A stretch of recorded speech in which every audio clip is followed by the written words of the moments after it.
Hey everyone, me Kevin here. There is talk going around of Nancy Pelosi trying to set up a commission that could essentially take Donald Trump out of office for not being fit for office. Now, what I want to do is explain what's going on here in just a brief manner, and then explain what this really means, if anything. So first, the president's doctors have basically been releasing these memos saying, hey, look, Donald Trump is feeling great, he's in good spirits, his health is good, he hasn't been on supplemental oxygen, and he's been asymptomatic for the last 24 hours. Those are the latest things that we've been hearing on Donald Trump's condition. However, there's so much growing skepticism about these reports because we have yet to see Donald Trump on a live video for quite a few days now. It's been somewhere around 3 or 4 days since Donald Trump has left the hospital, since we last saw him live.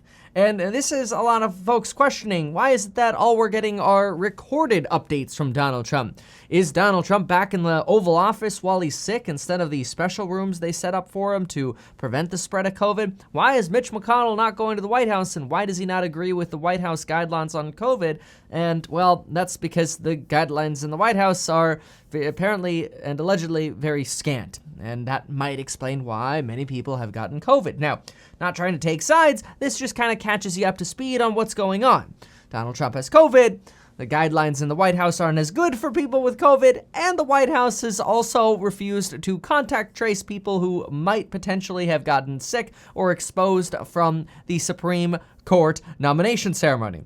So when you put all of this information together, you get kind of a really blurry picture. Like Donald Trump and his administration or not, it's a little confusing. And so this is obviously bringing up a lot of questions that if, let's say, a group of doctors, third-party doctors, happen to walk into the White House right now, would they find Donald Trump in the Oval Office working and in his suit and totally fine, or would they find him in bed, coughing, on oxygen, and having severe potential relapse symptoms from COVID?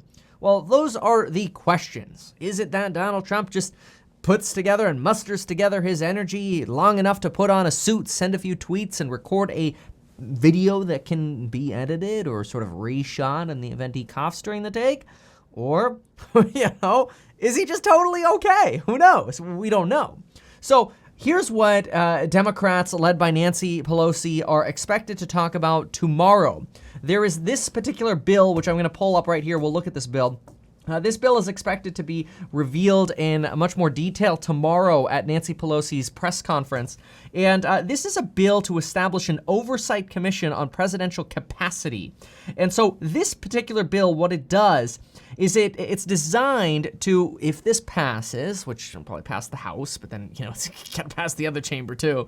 But anyway, if this came through, then there could be a commission that's established to basically determine whether or not the president is mentally or physically unable to discharge the powers and duties of the office.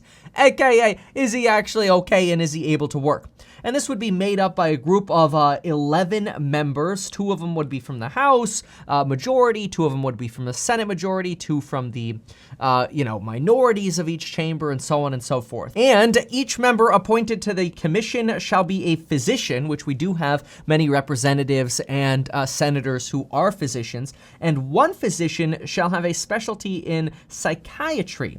So once this commission is established, if it were established, then the commission would basically have these people appointed for up to 4 years, and it would allow for the examination of the president to determine whether or not the president is incapacitated or otherwise unable to fulfill the duties of his office, in which case automatically the vice president would take over. And this all works via the 25th Amendment, but the 25th Amendment really only works if the president is judged to be unable, but it says have an inability to do their job, but somebody's got to determine that Trump is unable to do his job, and that's why they're wanting to create a commission to determine that. Now, in practicality, how far do we really expect this to get? Not far. Even if for some reason this bill was able to get through the House and the Senate and they passed it by overruling any potential presidential veto by having enough people to vote for this, This is just another political messaging bill, in my opinion. It's going to be something that probably wouldn't get passed, and even if it does get passed, I think Donald Trump would be way out of the COVID territory anyway by the time something like this gets done.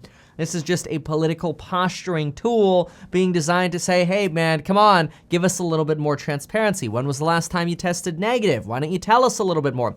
Why would they do that? Why would they care? Because they're trying to call Donald Trump's bluff. If he comes out and says, well, okay, yeah, here's the last test I had, and it was September 10th, and then it's like, wait, what? You didn't test between September 10th and, the end of September or early October? Well, gee, no wonder people got sick. Maybe you're the super spreader, and basically it would be bad for politics.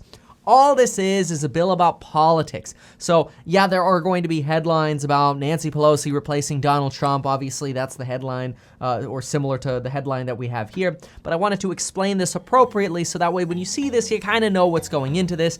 Realistically, these things don't move fast enough to actually have any kind of effect. It's just a pressure point to try to squeeze something out of the White House to look politically bad for the White House. That's all this is. Hopefully you appreciated this insight, and if it makes you stressed out, hey, remember you can always get life insurance in as little as 5 minutes, a link down below. And of course, 2 free stocks with Webull. You deposit $100, they give you 2 free stocks worth up to $1,600. Thanks for watching, and we'll see you next time.